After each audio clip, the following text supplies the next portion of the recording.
Inilah deretan informasi hot news dari situs cnbcindonesia.com. Kita langsung saja ke informasi yang pertama.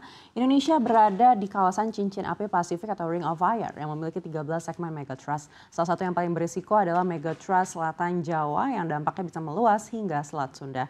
Selain itu ada juga segmen Enggano di Sumatera yang turut mempengaruhi wilayah Selat Sunda. Peneliti dari Pusat Riset Kebencanaan Geologi BRIN Nuraini Rahma Hanifah menjelaskan bahwa energi yang terkunci di zona subduksi selatan Jawa terus bertambah seiring waktu. Jika dilepaskan sekaligus bisa memicu gempa berkekuatan hingga magnitudo 8,7.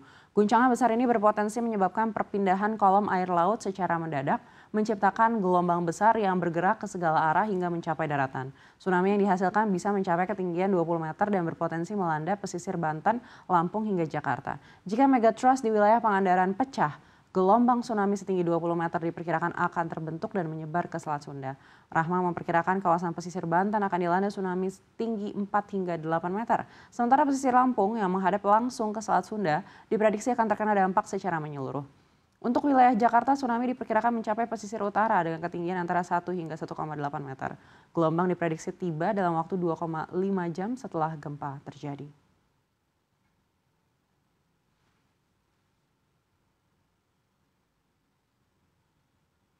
Masih dari dalam negeri, Serikat Pekerja Angkutan Indonesia menegaskan para pengemudi ojek online akan melakukan aksi demonstrasi besar-besaran pada hari ini. Mereka menuntut pemerintah memenuhi beberapa tuntutan, salah satunya soal THR.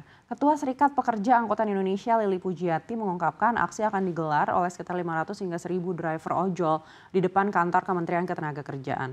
Untuk aksi ini, Lili meminta para driver ojol untuk offbeat atau stop menarik penumpang. Hal ini juga diumumkan kepada driver ojol lainnya, bukan hanya di Jakarta, tapi di daerah lainnya. Sementara itu mengenai tuntutan Lili, sistem fleksibilitas dalam kemitraan adalah dalih platform untuk menghindar dari kewajiban membayar THR dan hak-hak pekerja kepada pengemudi ojol, taksi online, dan kurir.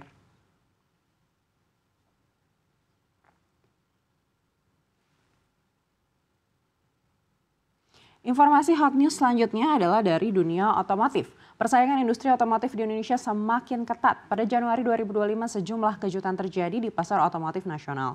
Hyundai mulai merangkak naik ke posisi 6, sementara BYD berhasil menjadi merek mobil China terlaris. Berdasarkan data Gabungan Industri Kendaraan Bermotor Indonesia atau Gaikindo, penjualan mobil dari pabrikan ke dealer pada Januari 2025 sebanyak 61.849 unit. Angka ini mengalami penurunan 7.909 unit atau 11,33% dibanding Januari 2024 yang mencatat penjualan 69.619 unit. Toyota tetap menjadi merek mobil terlaris dengan penjualan 22.082 unit atau menguasai pangsa pasar 35,7%. Di posisi kedua, Daihatsu mencatat penjualan 9.983 unit dengan pangsa pasar 16,1%. Honda menyusul di peringkat ketiga dengan penjualan 7.276 unit atau 11,8%. Mitsubishi berada di posisi keempat dengan penjualan 5.028 unit atau 8,1%. Diikuti Suzuki dengan 4.982 unit atau 8,1%. Hyundai yang sebelumnya berada di posisi 9 pada 2024 kini naik ke posisi 6 dengan penjualan 2.308 unit atau 3,7%. Isuzu mencatat penjualan 2.206 unit atau 3,6%. Mitsubishi Fuso berada di posisi ke-8 dengan 2.105 unit atau 3,4%. Sementara itu BYD sukses mengunci posisi 10 besar sekaligus menjadi merek mobil China terlaris dengan penjualan 1.114 unit atau 1,8%. Dua merek China lainnya, Chery dan Wuling, masing-masing mencatat penjualan 1.102 unit atau 1,8% dan 1.010 unit atau 1,6%.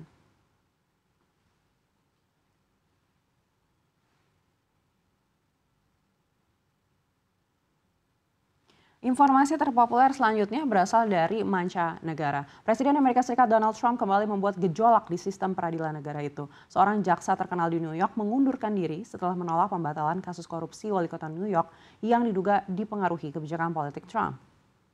Daniel Sassoon, jaksa Amerika Serikat di Manhattan, mengundurkan diri pada Kamis lalu. Keputusan ini diambil setelah Departemen Kehakiman memerintahkan pembatalan kasus korupsi wali kota New York Eric Adams yang berasal dari Partai Demokrat.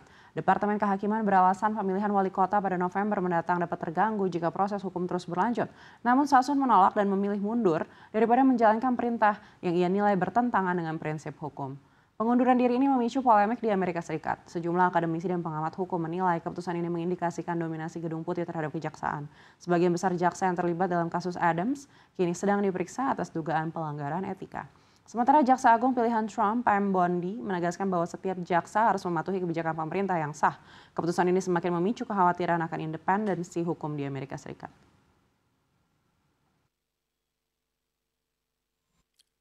My fellow New Yorkers, as you may have heard, the Department of Justice has directed that the case against me be dismissed, finally ending a months-long saga that put me, my family, and this city through an unnecessary ordeal.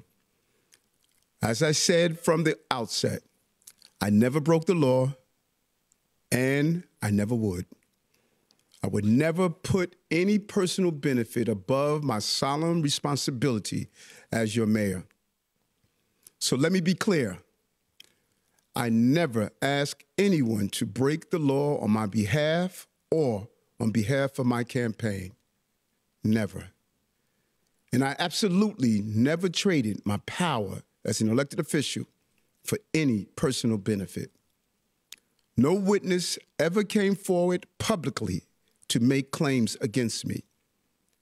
None of the baseless threats from prosecutors of new charges and new evidence ever materialized. And this case will no longer continue. But we're talking about tens of billions of dollars that we've already found. And now a judge who's an activist judge wants to try and stop us from doing this. Why? Why would they want to do that?